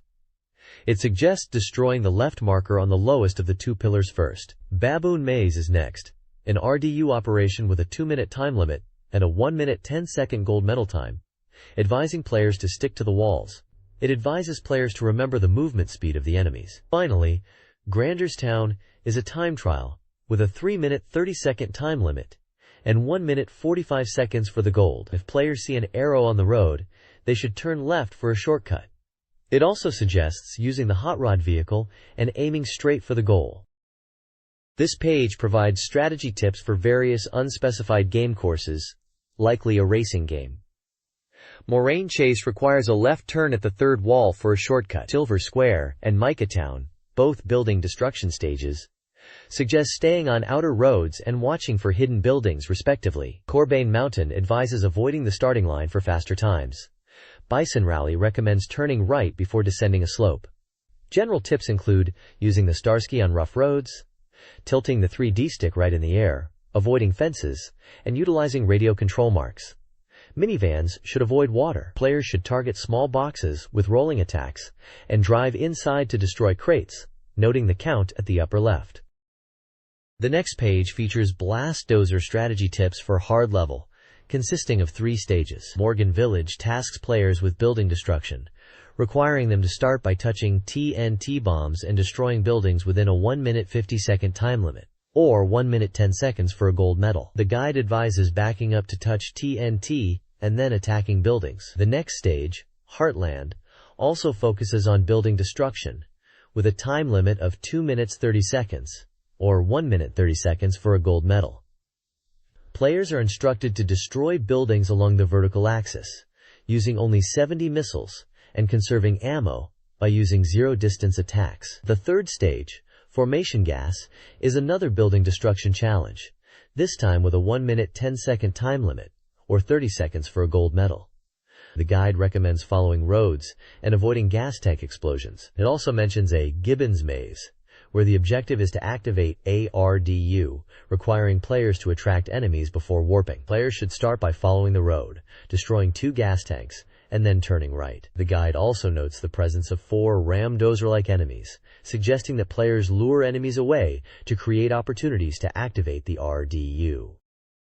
This page is presented as an official appointment certificate for the game Blast Dozer. It claims the player has earned 74 gold medals, minimizing the damage of pollutant FK540, has completed the purification of the Earth, and set new records in sub-game stages. Because of these achievements, the player is officially appointed as a Blast Dozer reserve team member. The certificate urges the player to always be ready for emergency dispatch and to constantly improve their skills. It also mentions that this page can be removed from the magazine and used separately as a strategy guide. The next page features a reader's request top 20 chart, highlighting popular games. At the top is GQ Powerful Pro Yakyu 4 for N64, followed by Mother 3, Forest of Chimera Provisional for N64 DD in second place. In third is Zelda no Densetsu 64, Provisional for N64. The page also features a blurb on Blast Dozer, describing it as a game where players use robots and special vehicles to destroy structures while racing against the clock, with tips on efficient destruction included in the magazine. This page features a Famimaga reader's ranking of newly released games, with brief reviews. The top games include SFC Itoi Shigesato no Bastsuri No. 1, a fishing game supervised by Shigesato, ITOI. SFC Super Bomberman 5, noted for new features. SFC Ninja Tama Rantaro 3, an action game. GB Chalvo 55, a puzzle action game where you transform a robot. GB Taito Variety Pack, a collection of 4 games. The reviewers comment that Super Bomberman 5 has high scores across the board but lacks originality. Itoi Shigesato no Bastsuri No. 1 also scores well and is considered unique. There is also a section on Kirby's Kira Kira Kids that talks about the game being a puzzle game where people enjoy the combinations and the game's unique rules. The next page features reader reviews of games. Kirby's Kira Kira Kids is praised for its cute characters and simple yet engaging puzzle gameplay. One reviewer describes the thrill of chaining combos. Another section is dedicated to reader opinions on Piquiña, where players combine Piquiña characters to clear the screen. Reviewers enjoy the game's multiplayer mode, unique character designs, and catchy music. The page also highlights the max speed 250 race in Piquiña, with one player claiming to have reached a record speed. In a special corner dedicated to past games, Momotaro Dentetsu Happy is discussed with fans praising the game's event cards and classic gameplay. This page features a retro gaming sales chart and analysis. The top game for the period of February 24th to March 2nd is Super Bomberman 5 for the Super Famicom, knocking Pocket Monsters, Pokemon, to second place. Other games in the top 10 include Ito Shigeru's No. 1 Bass Fishing, Super Donkey Kong 3, Game Boy Gallery, Super Puyo Puyo 2 Remix, Kirby's Kira Kira Kids, Mario Kart 64, Super Famicom Dragon Quest II, and Donkey Kong Land. The analysis mentions that Mario Kart 64 has dropped from 5th to 8th place, while the new titles, Jikyo J-League, are at position 15 and 16. Super Bomberman 5 made a strong debut at number 1. The sales chart for the period of March 3rd to March 9th sees Pocket Monsters back in the top spot, with Super Bomberman 5 falling to second place. Ito Shigeru's No. 1 Bass Fishing remains popular. Pachislo Complete Capture appears in 8th place. The analysis notes that Mario Kart 64 is down to 9th place, and Jikyo J-League at 17th. Super Bomberman 5 is down to second position. Epoch Co. is advertising the N64 game Doraemon, Nobita, and the 3 Fairy Spirit Stones, with 2 prize campaigns. Campaign 1 requires answering a title completion question about the game for a chance to win a computer or digital camera. Campaign 2 offers a Doraemon balloon to 200 entrants who purchase the game. Both campaigns have March 3rd and April 30th deadlines respectively, and require a postcard entry. The page also advertises the Pokemon Battle Pencil series, featuring Pokemon-themed pencils with stats for a battle game. The next page features a Hamidashi Information Corner, with news about upcoming RPGs and anime. First up is RPG Tsukuru 95, a game that lets you create your own RPGs without programming knowledge, and was popular on the Super Famicom. ASC2 is releasing a Windows 95 version on March 28th, for 9,800 yen. A trial version on Kadrom is available for 1,280 yen, with 9 sample games to get you started. Next, the magazine is giving away Parappa boxes with scratch cards from Dunkin' Donuts. Collect 10 scratch cards during the campaign to get a Parappa box with art by Rodney A. Greenblatt, the character designer for Parappa the Rapper. Also, Famimaga 64 is giving away a Nintendo 64 console since prices have dropped, as well as 2 games. Eiku no St. Andrews, and Seikyu Habushogi, 2 sets total. The page mentions the anime movie Slayer's Return is being released on video and Laserdisc in April. Finally, there are also 5 Slayer's Return telecards up for grabs. This page features a Journal Freaks section, advertising a contest to win a J2 Josette costume from the Space World 96 event. The costume, worn by Josette cosplayers, is available for female applicants only. Instructions are provided on how to enter the contest via postcard, including the address for TIM Famimaga 64 editorial department and a closing date of April 20th, with magazine fairness rules apply. The page also highlights various games and associated media. It includes titles like Eberouge Legend Volume 2 Trifers Magic Academy Story / Magic Festival Edition for CD, Princess Maker Dreaming Fairy for CD, Mario Kart 64 Perfect Video for video, Equal 2 Shina Hikiru for video, Haru for video, Darius the Omnibus Generation for CD, Puzzle Bobble Variety for CD, 3D Shooting Sukuru Original Soundtrack for CD. The page mentions that Princess Maker is a radio drama adaptation of the game VA Detective Agency Radimage. Equal 2 features music videos, and Haru is described as a love story set in an information society. Darius the Omnibus is a compilation of music from the shooting game series, and Puzzle Bobble Variety compiles all the music from the puzzle game series. This page is a reader survey and prize giveaway from Famimaga 64 magazine. Readers are encouraged to share their opinions and preferences to win prizes. 20 winners will be selected for each of the prizes, which include Doraemon, Nobita, and 3 Fairy Spirit Stones for the N64, Human Grand Prix, the New Generation for N64, and Jikyu Powerful Pro Yakyu 3 feet 97 Spring for Super Famicom. To enter, readers must fill out a survey on a postcard and mail it in. The survey includes questions about the reader's age, gender, school, how many games they buy per year, what magazines they read, and what kind of game content they enjoy. They are also asked to rate Nintendo 64 itself and what they think about certain types of articles in the magazine. Readers can choose the games they would like to win and what game they will like to play in the future, and are encouraged to be honest in their responses. Also included are some of the staff members who are responsible for the various publications and magazines. The next page is a postcard for a Famimaga 64 magazine reader survey, where participants can select which of the featured prizes they wish to win. The prizes include G-League Live 64, Jikyu Powerful Pro Yakyu 4 for N64, Animaniacs, Pachislo Kanzen Kuryaku, Universal Shindai Ninvol.1, Super Double Yakuman 2, Jisen Pachislo Hishuhao Twin, and Jikyu Powerful Pro Yakyu 3 feet 97 Spring for the Super Famicom.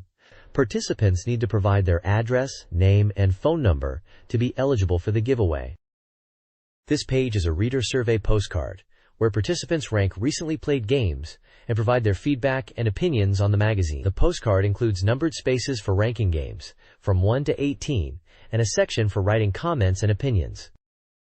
The next page is a Famimaga 64 Reader's Presents section, showcasing a list of games for various consoles. Table 1 features Nintendo 64 games, with titles like Ultra Donkey Kong, 064, GoldenEye 007, J-League 11B 1997, Star Fox 64, The Legend of Zelda 64, and Mario Paint 64.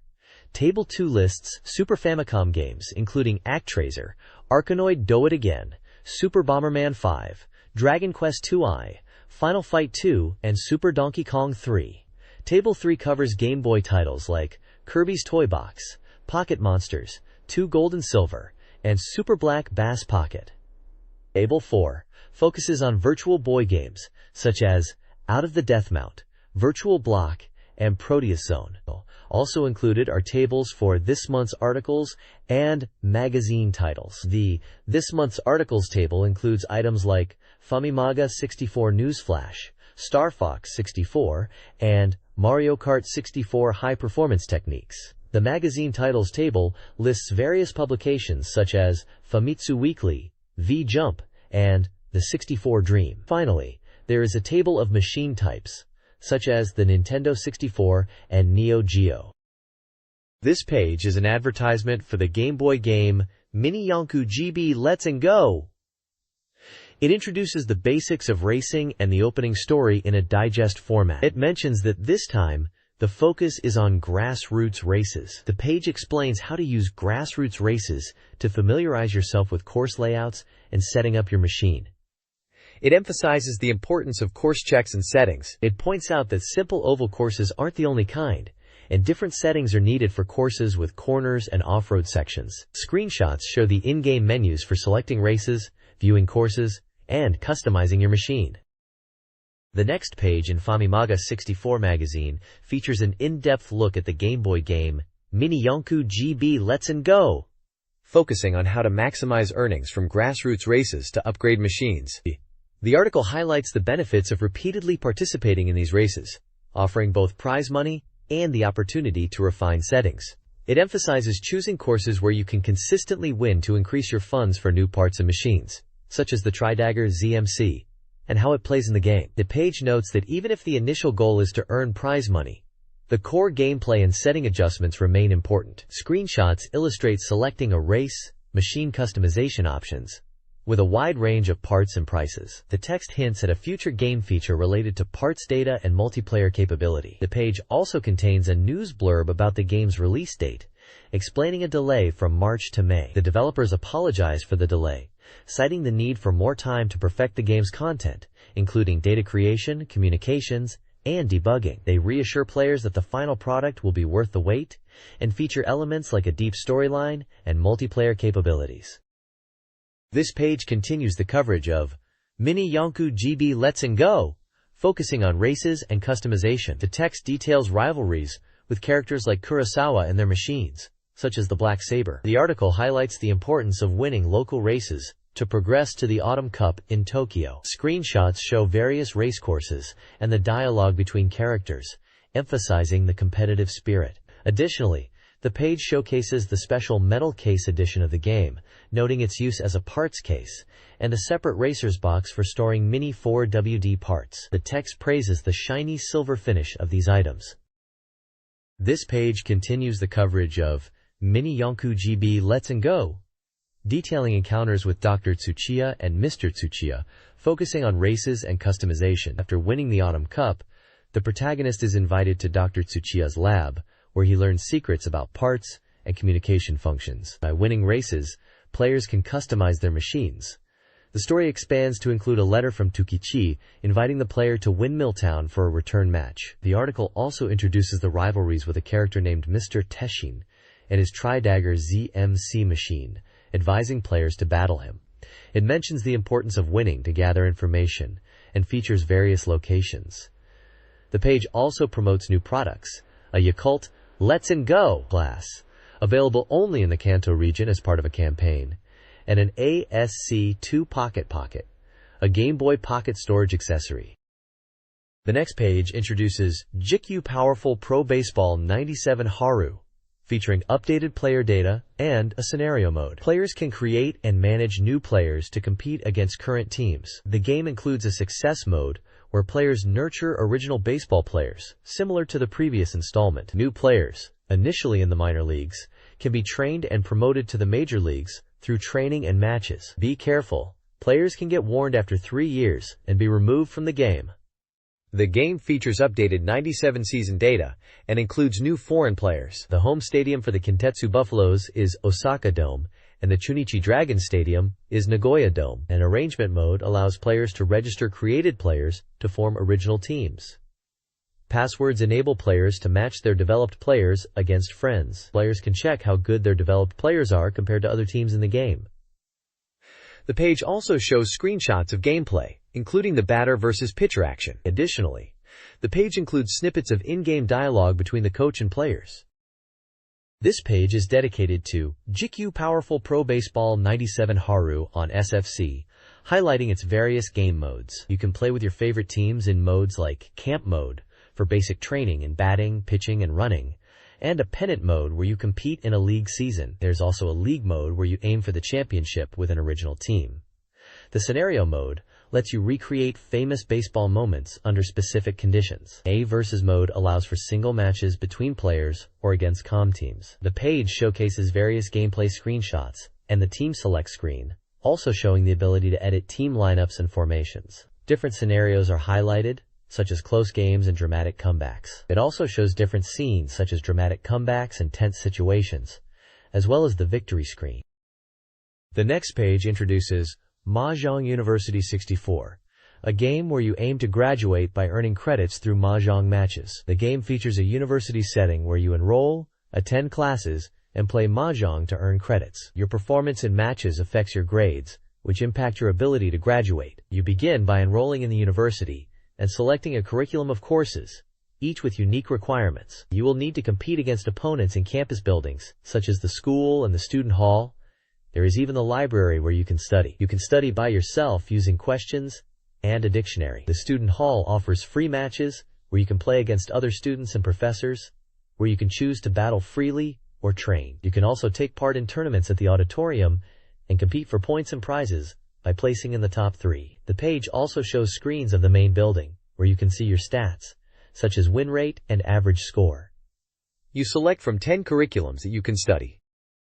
This page is an advertisement for Honkaku Mahjong Tetsuman, a Mahjong game for the Super Famicom released by Naxat Soft. The game is advertised as a nostalgic Mahjong game revived after 4 years. It offers a 3-level difficulty selection, 2 game modes, single and tag, and features 12 playable characters with varying personalities and playstyles for both single-player against the computer or tag team matches. The advertisement also highlights the game's Mahjong table view and the ability to scroll the screen. It lists a release date of March 28th and a price of 4,800 yen. Finally, it introduces some of the characters such as Chezure, Uzura, Hiroshi, Chieko, Yoshitsune, Nezumi, Akira, Hayabusa, Tachibana, Mary, Ikura, and Ran, along with their playing styles.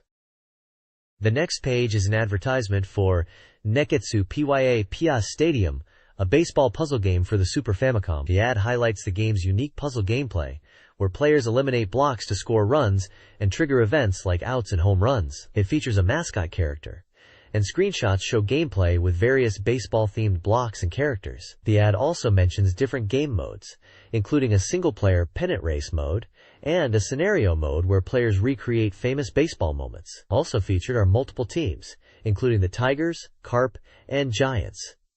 The release date is April 18th, with a price of 7,800 yen. This page advertises Super Famicom Pro Mahjong Tsuamono, a Mahjong game for the Super Famicom that pits players against 16 professional Mahjong players in 4 different modes. The first mode, Free Match Mode, allows players to customize the rules and choose 3 opponents from the roster of 16 pros. The second mode, Mahjong Parlor Challenge, lets players challenge rule sets in different parlors. And the third mode, Tournament Mode, includes tournaments like the Maijinsen, Highest Rank Match, and CB Cup. The fourth mode is the Mahjong Instruction Mode, where players can receive advice and learn better techniques from pro Mahjong players. The page features screenshots of the gameplay, including the player's hand, the opponent's hands, and the various options for setting the rules. There are also profile pictures of some of the Mahjong pros that players can face, including Ara, Takashina, Nakamura, and others. The game also features different Mahjong parlors to choose from, like Daisangin, Tenpai, and Janyu. There are options to choose different opponents and set up your own rules. The game also features instruction from 2 players at different skill level. The game was due for release on April 18th and cost 6,980 yen. This page is from Nintendo Power Magazine, focusing on the N64, delivering the latest news about the American 64 market. It announces the delayed release of the N64 in Europe and related news. Topics include Dark Rift and FIFA Soccer 64, with a preview of Doom 64. The article discusses game development information from around the world, highlighting that Titus, based in France, is developing Lamborghini 64. A game that is in development called Space Seriousness Kasu is also mentioned. The text dives into games that are coming from Japan, and that Nintendo is developing a DD version of SimCity, with the help of Shigeru Miyamoto, and that the player would be able to create a character and take on different jobs in the city. The page notes that James Bond action games are also in development. The page then provides some advice on playing imported American 64 games, mentioning the differences in cartridge formats. The reviewer talks about importing an N64 and games to play, The reviewer then recommends Killer Instinct Gold and mentions the game Star Wars. The next page features coverage of several 64 games, starting with Dark Rift by Vic Tokai. The reviewer notes the 3D movement and strategic combat, highlighting the game's unique graphics and action. It's mentioned that the game is around 70% complete. The game is a true 3D fighting game, which is a first for the N64. It continues with FIFA Soccer 64 by Electronic Arts. The reviewer praises the game's recreation of the World Cup and the ability to form dream teams. It's noted that the game contains data for national and club teams, with approximately 3,000 players with 14 attributes. The page also briefly mentions One League Live 64, a similar game with Japanese teams and players. It is stated that in the game, there is a choice of 140 teams to play with. There are some small screenshots and information about camera angles in the game. This page is a preview of Doom 64, where the player is tasked with expelling monsters from a space base. It emphasizes using powerful weapons to confront the monsters, and the importance of finding items like ammunition, medicine, and armor for survival. A key element is the presence of teleporters within the base, which can be used for quick travel. The page offers tips on finding items in hidden spots, and advises players to use the auto-mapping system to avoid getting lost. The page shows some of the enemies you face, like the Hell Knight, and the items such as the radiation shield. The next page is a full-page advertisement for the Nintendo 64 game, Doraemon, Nobita, and the 3 Fairy Spirit Stones. It features art of the characters from the Doraemon series, facing off against a menacing, dragon-like villain. The ad also details a contest where participants can win prizes like an NEC PC or a digital camera. It mentions the game is a 3D action game for 14 players, priced at 7,980 yen, and was released on March 21st. The next page is a full-page advertisement for the Nintendo 64 game Turok, Dinosaur Hunter, featuring a Native American warrior holding a sword with a target reticule in the logo. It is an interactive shooting game developed by Acclaim Japan Limited. The next page is an advertisement for Turok, Dinosaur Hunter on the Nintendo 64. It highlights the game's interactive shooting experience, expansive 3D environments, diverse weaponry, and advanced CG modeling. It showcases a saber-toothed tiger and a large Tyrannosaurus Rex, along with screenshots of gameplay showcasing various enemies, environments, and action sequences. The next page showcases the final standings for a Mario Kart 64 competition, highlighting the high-performance techniques used by the players. It features profiles of the top 10 racers from Round 4, including their best times, preferred characters, mostly Toad and Yoshi, and editors' comments on their racing styles. The overall winner of the competition is Tetsu Okubo from Kanagawa Prefecture, with Kentaro Misawa and Toru Shiori in second and third place, respectively. A final ranking list follows this, showing the final top 31 contestants. This page is a guide for the Hudoro Pond course in Mario Kart 64, which explains how to maintain speed using dash mushrooms, use mini-turbos, and take shortcuts. It highlights techniques used by a player named Sakai, and includes a course map indicating key areas such as the first and second corners, and the haunted house section. There's also a blurb thanking readers for participating in the competition and announcing a video prize for top racers. The page ends with contact information for readers to send their thoughts and comments on the magazine. The next page provides super ultra techniques for manipulating player rankings in J.League Perfect Striker. It details how to use a gold coin cheat to influence rankings and become the top scorer. The guide explains saving game data, trading players, and resetting to manipulate the leaderboard. It features screenshots of the game and offers advice on player selection and trading strategies. This page highlights shortcut techniques for the game Mario Kart 64, specifically on the Koopa Troopa Beach and Luigi Raceway courses. It offers instructions on how to perform strategic jumps and wall clips to shorten lap times. The page also showcases J.League Perfect Striker, focusing on how to create famous foreign players in the game. It features a guide to editing player attributes, including their appearance, position, and stats such as goal decision power, shot power, curve, speed, dash power, stamina, jump power, keep power, and defense power. The page has a table of players to modify the appearance of, like Scalacci and Leonardo, with their face types.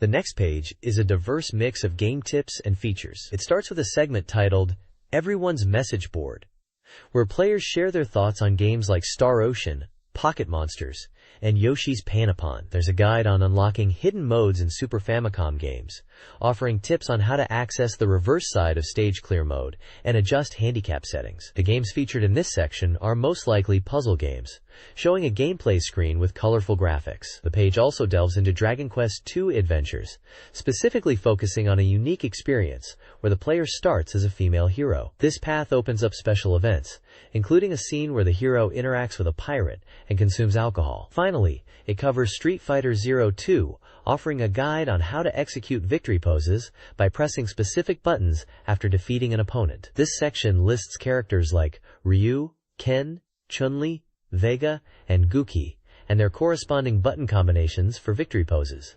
There are also screenshots of Chun-Li and Guki performing special moves. The English version is titled Street Fighter Alpha 2.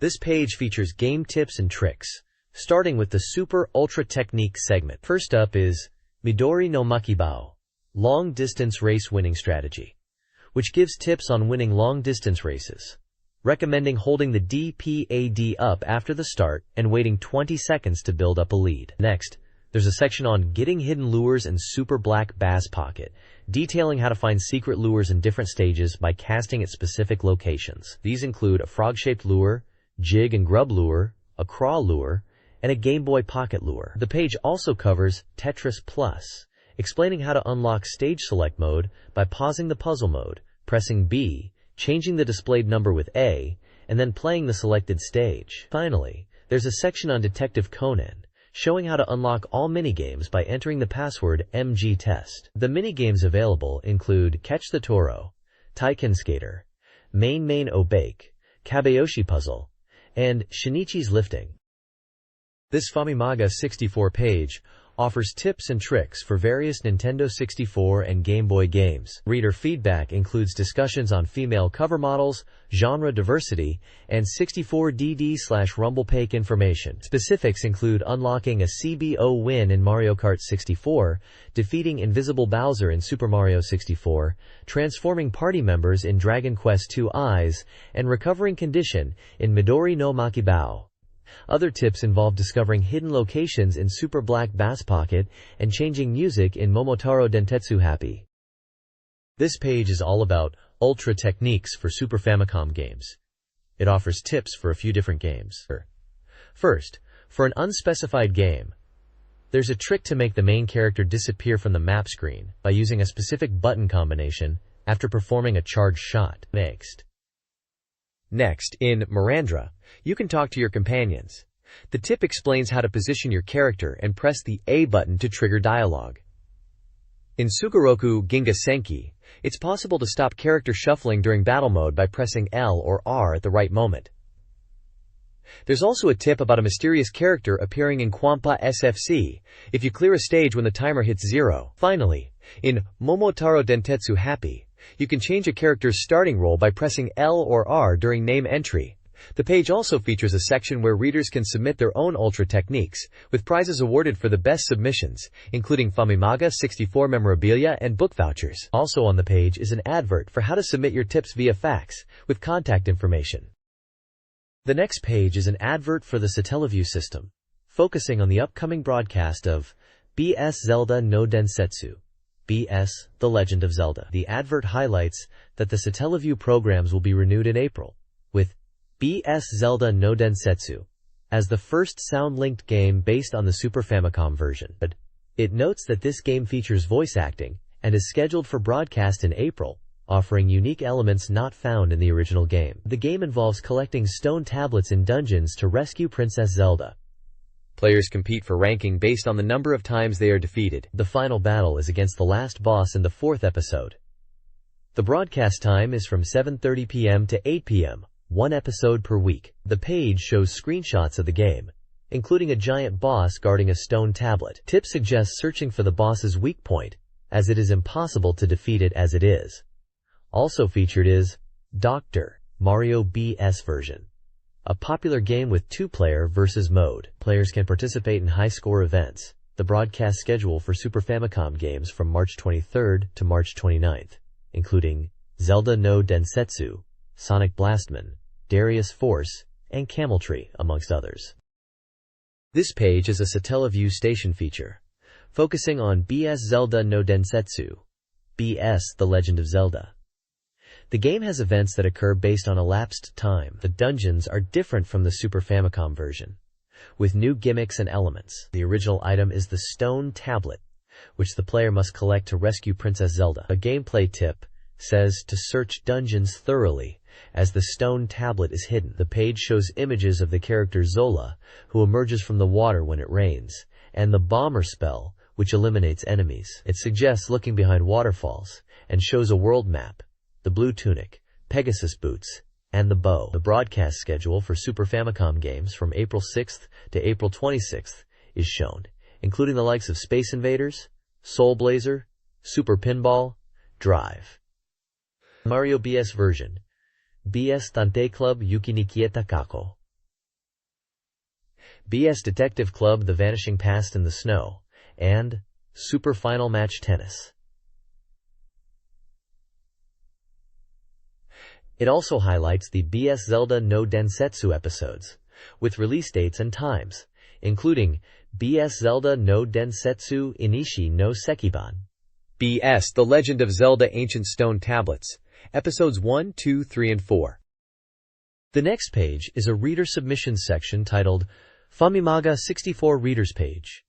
It includes fan art and letters from readers.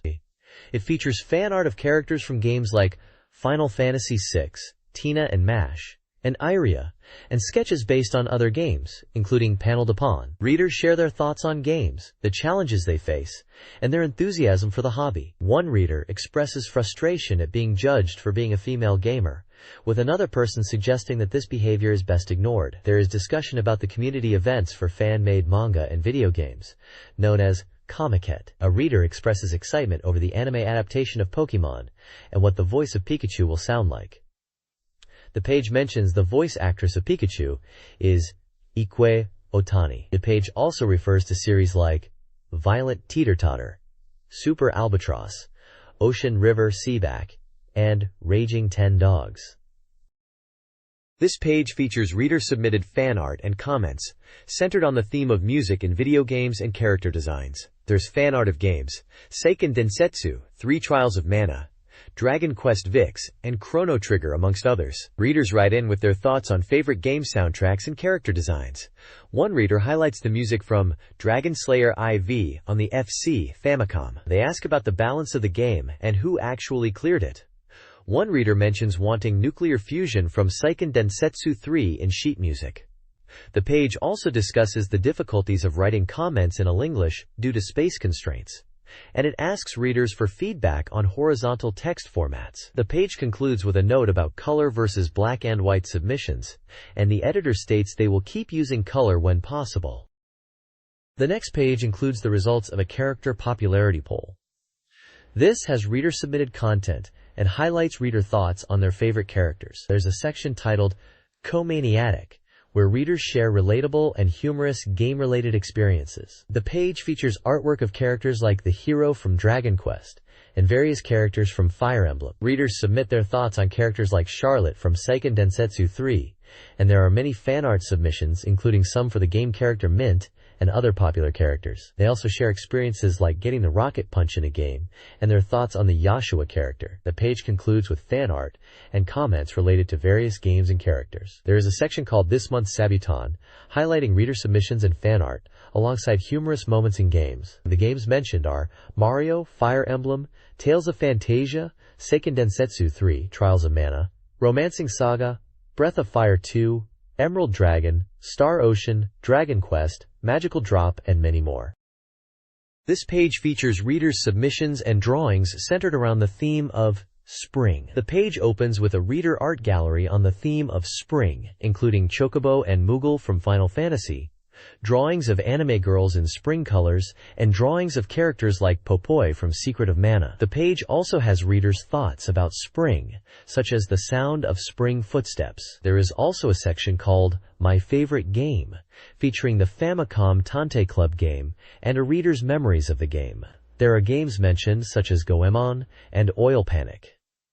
The page also includes a submission form for readers to send in their own artwork. The page closes with a small advertisement for Team Famimaga and RGB Maniac. The next page features an article on Super Dimensional Fortress Macross, Another Dimension, for the Nintendo 64. It highlights the 3D space battles and immersive cockpit view, where the player can see a 3D polygon world in the cockpit. The game allows players to fight enemies from all directions using the radar and view switching feature, and the game has 3 different fighting modes: Batroid, Garwoke, and Fighter. The game also features the ability to use ally forces to complete the game missions. The release date and price are still to be determined. The top of the page has a banner saying, 8 consecutive announcements. And the page also announces that there will be new information from game developers, and that 100% of software shown at the Tokyo Game Show will be included. There is also a Tommy logo at the top of the page. This page is an advertisement for J-League 11 Beat 1997 for the Nintendo 64. The game features 3-headed characters in the J-League, with updated 97 data. Hudson is publishing the game, and it boasts that the players are now cuter than ever. The game allows for various pre-match settings, including club rivalries, stadium selection, and weather conditions. Players can choose from 3 stadium types, and customize the match length, including options for penalty shootouts and sudden death. Player conditions affect gameplay, and referees are strict with fouls resulting in red cards. The game features dynamic camera angles that change with the action, including close-ups during fouls and free kicks. The weather impacts gameplay, affecting ball movement and player control. The page shows screenshots of the game, including a foul, a corner kick, and a free kick. This page is an extra edition featuring the latest report. It highlights upcoming titles and popular games, including information on SFC and GB releases. There's a focus on strategy and action games for the N64. The first game spotlighted is Igo Kaminari no Gotoku Cho Gosoku Igo, a Go game promising super-fast processing without lag. It boasts a May release and supports the controller pack. The game includes a tutorial for beginners and multiple play modes. Next is Rev Limit, a racing game scheduled for June. It features updated graphics and aims for realistic driving. Finally, there is Hiryu no Ken Twin, a 3D deformed character fighting game, with a planned release date to be determined. The 3D polygon characters promise to be very appealing.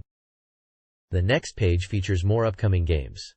First up is Hecht, a shogi game supervised by professional player Hifumi Kato. The game boasts strong AI and features Tsum Shogi puzzles. It is scheduled for release on SFC in May.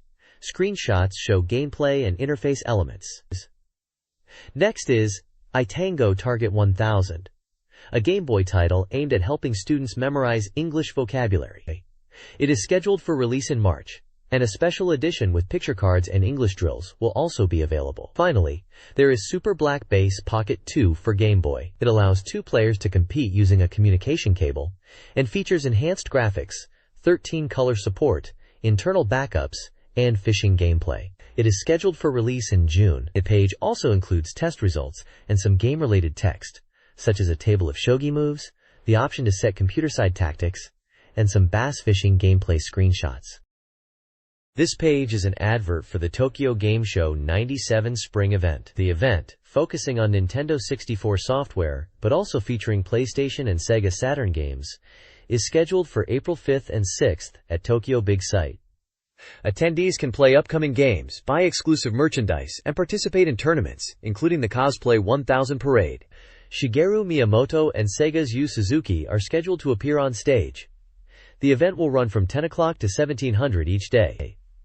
Advance tickets are available for 800 yen, and same-day tickets for 1,000 yen. The page then lists a number of games being shown at the event, along with their developers and platforms, including Turok, Dinosaur Hunter, N64, Mini Yonku GB, Let's and Go, GB, J-League Live 64, N64, Various Capcom games including the Rockman series, SFC, Ganbare Goemon, 5, N64, JQ J-League Perfect Striker, N64,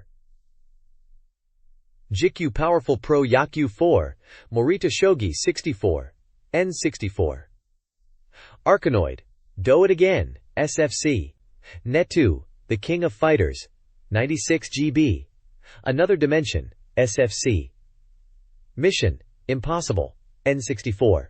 The bottom half of the page details the stage event schedule for April 5th and 6th, including creator conferences, guest appearances, voice actor talk battles, and a cosplay contest. This page focuses on anticipated N64 titles at the Tokyo Game Show, 97 Spring. Acclaim Japan is showcasing Turok, Dinosaur Hunter, allowing attendees to experience the 3D gameplay. Enix is featuring Troublemakers. Players can enjoy its unique atmosphere. Imagineer is presenting its lineup, including J-League Soccer and racing games. Electronic Arts Victor has J-League Live 64. Aimbank is showcasing Hexen, an action game.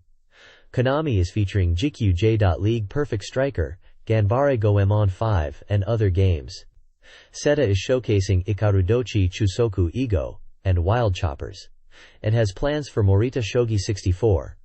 Kemco, Kotobuki System, shows Blade and Ballet. Tommy has Another Dimension being shown via video. Victor Interactive Software displays Mission, Impossible. Human is showcasing Human Grand Prix. The page features screenshots and descriptions of each game, highlighting key features and gameplay elements. Please provide the text you would like me to summarize. This page contains an index of games featured in the magazine, categorized by console, Nintendo 64, Super Famicom, and Game Boy. The Nintendo 64 section lists games like Extremely Fast Go, J-League 11 Beat 1997, Star Fox 64, Mario Kart 64, and Blastozer. The Super Famicom section includes Sugoroku Ginga Senki, Street Fighter 02, and Dragon Quest II-I. The Game Boy section features the Getaway Boy series, Super Black Base Pocket, and Tetris Plus. The page also has cartoon drawings of characters and previews the next issue of Famimaga 64, mentioning strategies for Star Fox 64 and Ganbare Goemon 5, as well as a report from the Tokyo Game Show featuring Shigeru Miyamoto. Additionally, there are release date announcements for various games on the Game Boy, Virtual Boy, and other platforms, along with prices for hardware and peripherals. The list includes games like Parlor, Mini 5, Super Black Base Pocket 2, Starseed, Game Boy Pocket Gold, and Nintendo 64 Vibration Pack. The next page is a full-page advertisement for Powerful Pro Baseball 4, Jikyo Powerful Pro Yakyu 4, for the Nintendo 64. It showcases the game's success mode, where players can now develop pitchers. It mentions that a player's skills and training affect their pitching style. The ad includes images of a cartoon baseball player character and promotes a contest to win Powerful Pro merchandise, as well as a strategy guide. The ad announces a Konami Pro Baseball tournament to commemorate the opening of the Osaka Dome. This page is a full-page advert for Jikyo Powerful Pro Yakyu 4 on the Nintendo 64. The ad highlights the popular success mode. It mentions improved gameplay and the ability to create original teams. There is also mention of controller pack support and a suggested retail price of 8,900 yen. The next page is a full-page advertisement for Blastozer on the Nintendo 64, advertising its release date as March 21st. The advert shows the character with text stating, "Let's mess it up." The page claims that you must destroy for justice and take control of 8 different machines and save humanity from runaway trailers carrying hazardous chemicals. It also mentions over 53 D stages that will require quick judgment and technique.